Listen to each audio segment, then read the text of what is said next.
হরে কৃষ্ণ। তো আজ ভগবানের ভোগে কিভাবে চিলি পনির বানালাম সেটাই আপনাদের সাথে শেয়ার করব। বানানোর পদ্ধতিটা একটু আলাদা হলেও খেতে কিন্তু দারুণ। সর্বপ্রথমে পনিরগুলো আমি এইভাবে পিস করে বানিয়ে নিয়েছি। এখন আমি মশলাটা রেডি করে নেব।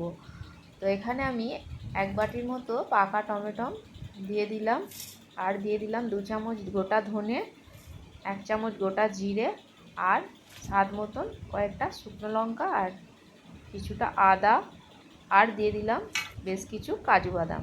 মিক্সির মধ্যে সামান্য জল দিয়ে এটা একটা পেস্ট বানিয়ে নেব। এখন একটি বাটির মধ্যে নিয়ে নিয়েছি 1.5 চামচ কর্নফ্লাওয়ার, 1.5 চামচ ময়দা, আর 1 চামচ বেসন।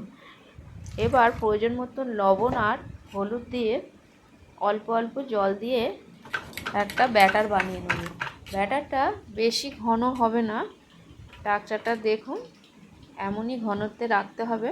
পনিরের পিসগুলোতে আমি আগে থেকেই লবণ আর হলুদ মাখিয়ে রেখেছিলাম। এখন পনিরের পিস ব্যাটারের মধ্যে ডুবিয়ে গরম তেলে হালকা করে ভেজে নেব।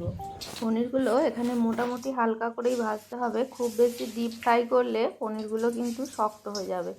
তাই আমি হালকা করেই এইভাবে করে ভেজে নিচ্ছি। পনিরগুলো দেখুন এখন ভাজা হয়ে গেছে। আমি এগুলোকে এবারে তুলে নেব।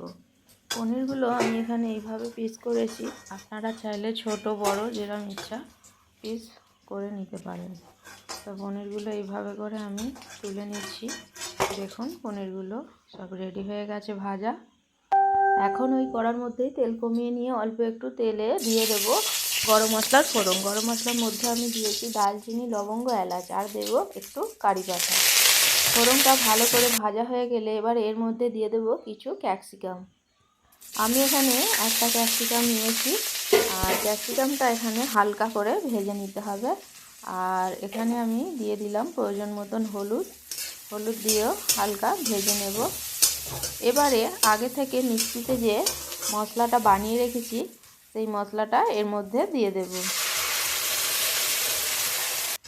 এখন নেড়ে চেড়ে মশলাটা খুব ভালো করে ভেজে নিতে হবে যতক্ষণ না মশলায় তেল উঠে আসছে। তো এখন আমি এর মধ্যে দিয়ে দিচ্ছি স্বাদ মতন লবণ আর অল্প পরিমাণ চিনি। আমি এখানে 1/2 চামচ চিনি দিয়েছি। মশলাটা অনেকটাই ভাজা হয়ে এসেছে।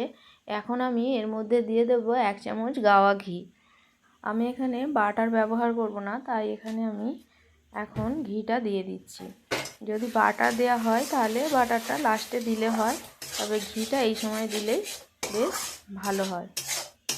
মশলাটা দেখুন অনেকটাই ভাজা হয়ে গেছে, আর মশলা থেকে অল্প অল্প তেল উঠে আসছে। আরও খানিকটা আমি মশলাটা এইভাবে করে ভেজে নেব। এখন দেখুন মশলাটা অনেকটাই ভাজা হয়ে গেছে। এবারে এর মধ্যে আমি প্রয়োজন মতন জল দিয়ে দেব। এখন গ্রেভিটা 2 মিনিট ফুটিয়ে নিয়ে এর মধ্যে আগে থেকে ভেজে রাখা পনিরগুলো দিয়ে দেব। পনিরগুলো দিয়ে বেশিক্ষণ ফোটানো যাবে না, পনিরগুলো দিয়ে 1 মিনিটের মতো ফুটিয়ে নামিয়ে নিতে হবে। এখন একটি পাত্রের মধ্যে ঢেলে ওপর থেকে অল্প ধনেপাতা ছড়িয়ে দিলে রেডি হয়ে যাবে চিলি পনির। ভিডিওটা পুরোটা দেখার জন্য ধন্যবাদ, এবং ভিডিওটা যদি ভালো লেগে থাকে অবশ্যই একটা লাইক দিয়ে বন্ধুদের সাথে শেয়ার করে দেবেন। এখন গরম অন্নের সাথে ভাবগ্রাহী ভগবান জনার্দনকে ভোগ নিবেদন করব। ফিরে আসছি পরের ভিডিওয়। হরে কৃষ্ণ, হরি বল।